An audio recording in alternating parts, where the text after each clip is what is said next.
कात्यायनी महामाये महायोगिन्यधीश्वरी नंदगोपसुतं देवी पतिं मे कुरुते नमः। भगवती कात्यायनी देवी की आराधना चल रही है, दुर्गा जी की पूजा कर रही हैं। दुर्गा जी की पूजा क्यों? नंद गोप सुतम देवी पतिम में कुरुते नमः। नंद गोप सुत, नंद बाबा के जो बेटे हैं, सुत हैं, हमको पति परमेश्वर के रूप से प्राप्त हैं, कृष्ण की प्राप्ति के लिए। अच्छा एक बात कहूं, कर्म कांड है ना, एक प्रोसेस है। कर्म कांड के अंदर अगर कोई भी न्यूनातिरिक्त दोष हो गया तो फल नहीं मिलेगा। न्यून माने कमी पेशी रह गई, अतिरिक्त माने हमने कुछ अधिक कर दिया, शास्त्र की दृष्टि के अनुसार अपनी बुद्धि लगा दी तो फल नहीं मिलेगा। बिल्कुल ठीक और सटीक होना चाहिए। देखो, मनुष्य गलतियों का पुतला है, कोई ना कोई कमी कर्मकांड में रह ही जाती है। तो पंडित जी क्या करते हैं कि जब सारी पूजा हो जाती है तो एक श्लोक पढ़ते हैं, चाहे सत्यनारायण भगवान की कथा हो, चाहे भागवत की 7 दिन की कथा हो, चाहे कोई सा भी पूजा पाठ हो, कोई सा भी हवन हो, यज्ञ हो, बाद में क्या बोलते हैं? यस्य स्मृत्या चना मुक्त्या तपो यज्ञ क्रियादिषु न्यूनम संपूर्णताम याति सद्यो वंदे तमच्युतम। अर्थात यस्य स्मृत्या चना मुक्त्या, जो स्मरण करता है भगवान नारायण को, तपो यज्ञ क्रियादिषु, तप यज्ञ क्रिया आदिषु, किसी भी पूजा पाठ के अंत में, तो न्यूनम, जो भी न्यूनता रह गई, न्यूनता माने पूजा में जो कमी पेशी रह गई, जैसे कि कोई सामान खराब आ गया, पान गला हुआ आ गया, अब हमको पता नहीं था,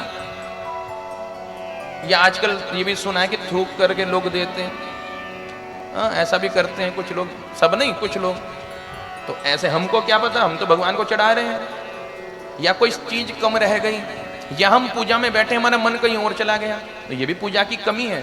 तो जितनी प्रकार की न्यूनताएं हैं, न्यूनम संपूर्णता में आती, वो सारी न्यूनता संपूर्णता में बदल जाती हैं। कि कैसे? सद्यो वंदे तमच्युतम, भगवान अच्युत श्री कृष्ण का ध्यान करने से।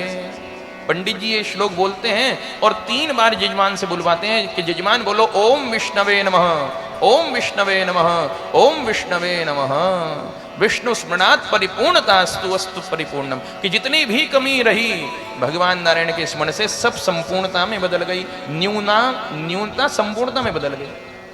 तो मेरे भाई, अब 40 दिन का अनुष्ठान गोपियों का खराब होने जा रहा है कि क्यों? आज नग्न हो करके जमुना जी में स्नान कर रही है। एक बात कहूं, नग्न हो करके कभी भी पूर्ण नग्न होकर के महानदियों में स्नान नहीं करना चाहिए। जल के देवता वरुण भगवान श्राप देते हैं, स्नान का फल खत्म कर देते हैं, पाप लगता है। अब 40 दिन की तपस्या आखिरी दिन की इस छोटी सी भूल से खत्म होने जा रही है। तो भगवान ने कहा कि अब मुझे दर्शन देना पड़ेगा। किस बहाने जाऊं? कोई तो बहाना चाहिए था। तो ठाकुर जी कपड़े चुराने के बहाने से पहुंच गए। अरे जिन भगवान का नाम लेने से, जिन भगवान का स्मरण करने से पूजा की कमियां दूर हो जाती हैं, अनुष्ठान की कमियां दूर हो जाती हैं, तो श्री कृष्ण का नाम नहीं, भगवान स्वयं दर्शन देने के लिए आ गए। गोपियों ने दर्शन पाया है और भगवान ने सद शिक्षा दी है कि तुम शपथ लो कि कभी भी नग्न होकर के जमुना आदि नदियों में स्नान नहीं करोगी। धर्म का प्रचार किया। मेरा गोविंद जानता है कि धर्म की रक्षा कैसे करनी है। धर्म की रक्षा नारायण ही करेंगे। धर्म संस्थापनार्थाय, भगवान आते ही इसलिए हैं। मेरे कृष्ण जानते हैं कब चीर को बढ़ाना है और कब चीर को चुराना है। द्रौपदी का चीर बढ़ाया कि नहीं? काहे के लिए? धर्म की रक्षा के लिए। गोपियों का चीर चुराया क्यों? धर्म की रक्षा के लिए। अच्छा, भगवान का दर्शन हुआ। अगर चीर हरण लीला को हम एक तात्विक दृष्टि से देखें तो भैया तत्व ज्ञान के अनुसार एक ओम बहुश्याम, हम सब जीवात्माएं परमात्मा का अंश हैं। भगवान गीता में कहते हैं ममैर्वांशो जीवलोक जीवभूत सनातन। ये जीव मेरा ही अंश है, मेरा बच्चा है। अच्छा, ऐसा कौन सा बच्चा होगा जिसको उसके माता पिता ने कभी नग्न ना देखा हो? बताओ। बच्चा मलमूत्र करके लेट जाता है तो कौन साफ करता है? माता पिता। सबके माता पिता अपने बच्चे को नग्न देखते हैं। तो परमात्मा कोई साधारण माता पिता नहीं है, वो जगत पिता है, वो जगदीश्वर है। अरे माता पिता के सामने बच्चा अगर नग्न आ भी गया तो भी क्या दिक्कत? हाँ? और इसको आध्यात्मिक दृष्टि से समझें चीर हरण लीला को। हाँ? विधर्मी बहुत कहते हैं कि भगवान ने कपड़ा चुराया, ये गलत बात है, ये भगवान ऐसा काम नहीं करता। तो भैया हम कहते हैं कि कपड़ा चुराया तो गोवर्धन भी तो उठाया। 7 कोस का गोवर्धन कौन उठा सकता है भगवान के अलावा? ये बता तो, ये तो उनकी भगवत्ता है। तो कहते हैं नहीं जी नहीं, ये तो गलत लिखा है, झूठ लिखा है भागवत में, कोई गोवर्धन पर्वत नहीं उठाया। अरे वो तो जंगल की आग भी पी गई। नहीं जी, आग नहीं पिए, ये झूठ लिखा है। अच्छा भैया, अगर ये झूठ लिखा है कि गोवर्धन पर्वत नहीं उठाया, आग नहीं पी, तो फिर कपड़ा भी नहीं चुराया, ये भी झूठ मान ले कि नहीं जी ये तो ठीक है, क्योंकि उनको हिंदू धर्म में कमी निकालनी है सनातन में कि नहीं जी वो झूठ है लेकिन ये सत्य, ये तो सत्य है। मेरे भाई, अगर ये सत्य है तो भगवान ने माखन चोरी लीला करी, माखन चुराया, गोपियों का मन रूपी माखन। कितनी तरह की लीला करी। गोपी खुद निमंत्रण देती थी कि आओ और हमारे घर का माखन चुराओ। ये भगवान का खेल है, कल आपको बताया था।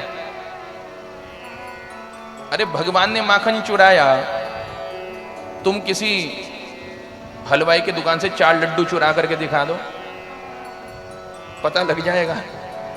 किसी सुनार के यहां से 1-2 अंगूठी चुरा करके दिखा दो, भागोगे, तुरंत पकड़े जाएंगे। भगवान ने चोरी तो करी लेकिन भगवान कभी पकड़े नहीं गए हैं?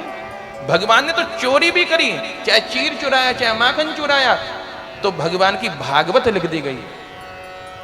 तू 4 लड्डू चुरा करके भाग, भगवान की लिखी गई थी भागवत, तेरी लिखी जाएगी भागमत, और फिर पकड़ करके तेरी पिटाई होगी। हाँ, बोली नंद के लाला की जय हो।